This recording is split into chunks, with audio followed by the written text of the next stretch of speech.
That layer you're looking at right now, that's not dirt, that's not dust.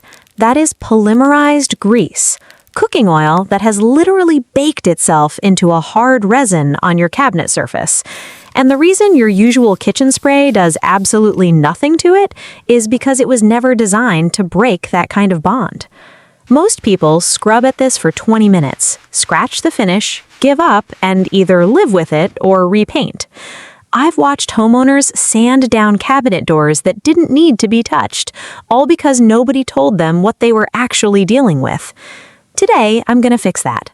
In the next 20 minutes, I'm going to show you exactly how to dissolve that thick, sticky grease without scrubbing, without harsh chemicals that strip your cabinet finish, and without spending a single dollar on a specialty product.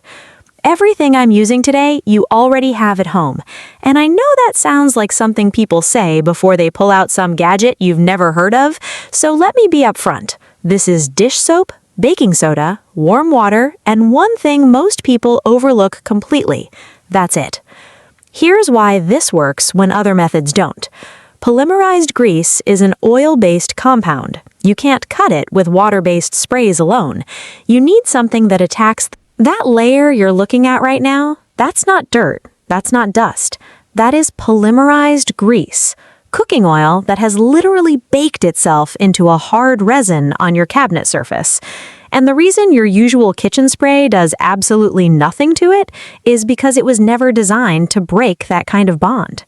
Most people scrub at this for 20 minutes, scratch the finish, give up, and either live with it or repaint. I've watched homeowners sand down cabinet doors that didn't need to be touched, all because nobody told them what they were actually dealing with. Today, I'm going to fix that. In the next 20 minutes, I'm going to show you exactly how to dissolve that thick, sticky grease without scrubbing, without harsh chemicals that strip your cabinet finish, and without spending a single dollar on a specialty product. Everything I'm using today, you already have at home.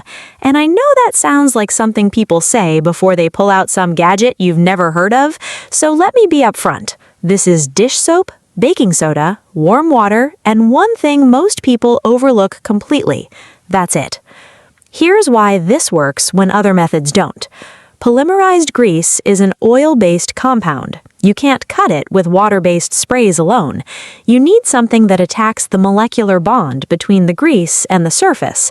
And when you combine the right alkaline base with a degreasing surfactant at the right temperature, that bond breaks. The grease doesn't get scrubbed off, it releases. There's a real difference, and you'll see it in about 10 minutes. I'm going to walk you through every step. I'm going to tell you why each one matters, and I'm going to tell you the mistakes that will either make this not work or damage your cabinets while you're trying to fix them. Let's get into it. Before we touch anything, I want to spend 90 seconds on this because it actually changes how you approach the whole job. When you cook, frying, sautéing, even boiling, oil particles go airborne.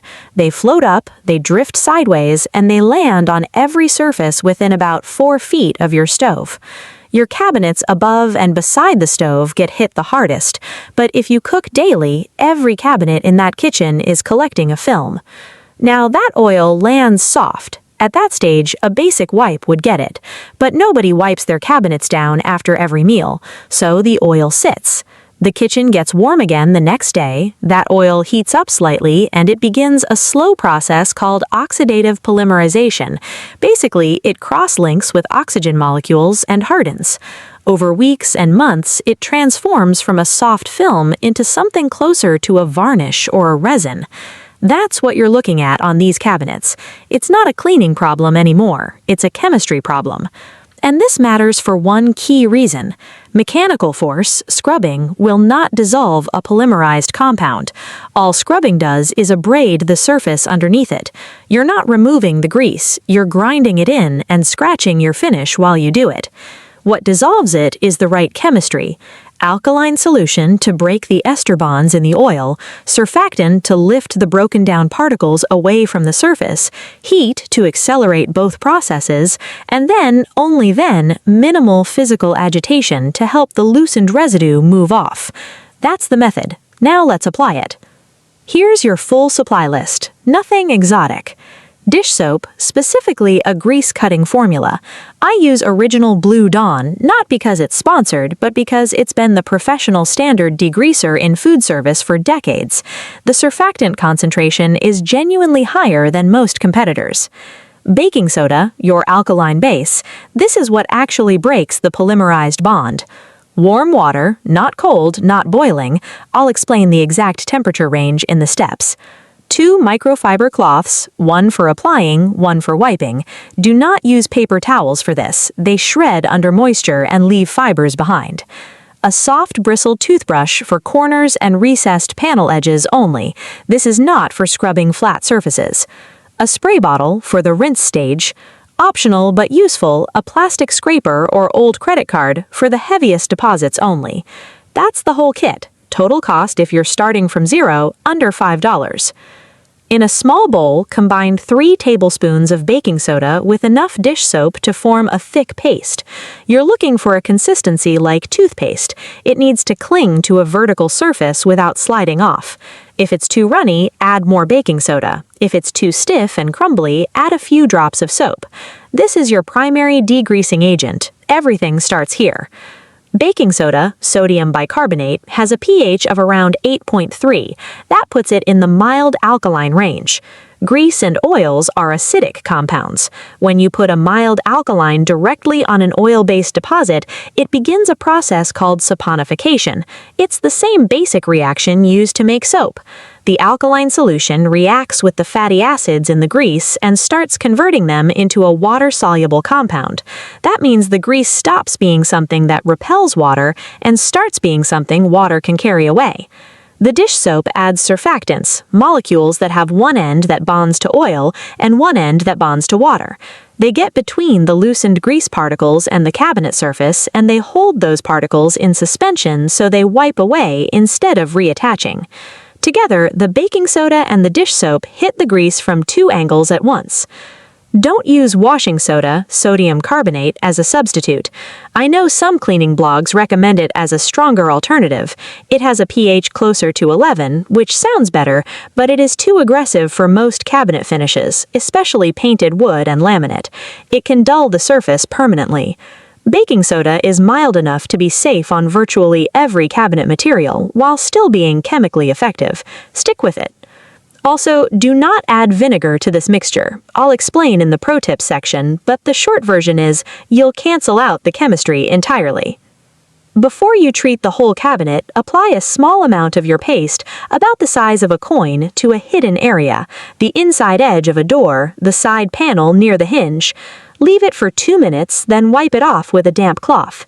Check the surface. Is the finish still intact? No color transfer onto the cloth? No dullness or streaking in the cabinet material itself? If it looks clean, you're good to proceed on the whole surface.